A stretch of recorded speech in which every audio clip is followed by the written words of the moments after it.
بسم الله الرحمن الرحيم كافها يا عين صاد ذكر رحمة ربك عبده زكريا إذ نادى ربه نداء خفيا قال رب إني وهن العظم مني واشتعل الرأس شيبا ولم أكن بدعائك رب شقيا وإني خفت الموالي من ورائي وكانت امرأتي عاقرا فهب لي من لدنك وليا يرثني ويرث من آل يعقوب واجعله رب رضيا يا زكريا إنا نبشرك بغلام اسمه يحيى لم نجعل له من قبل سميا قال رب أنى يكون لي غلام وكانت امرأتي عاقرا وقد بلغت من الكبر عتيا قال كذلك قال ربك هو علي هين وقد خلقتك من قبل ولم تك شيئا قال رب اجعل لي آية قال آيتك ألا تكلم الناس 3 ليال سويا فخرج على قومه من المحراب فأوحى إليهم أن سبحوا بكرة وعشيا يا يحيى خذ الكتاب بقوة وآتيناه الحكم صبيا وحنانا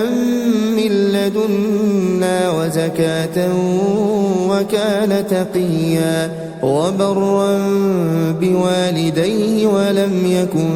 جبارا عصيا وسلام عليه يوم ولد ويوم يموت ويوم يبعث حيا واذكر في الكتاب مريم إذ انتبذت من أهلها مكانا شرقيا فاتخذت من دونهم حجابا فأرسلنا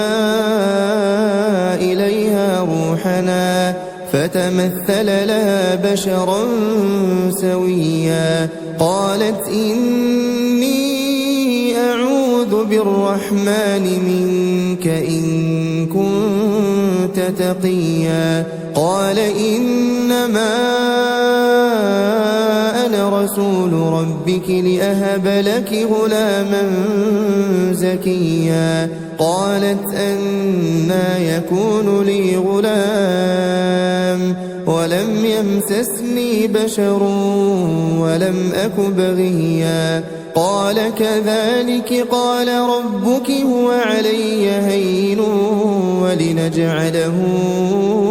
آية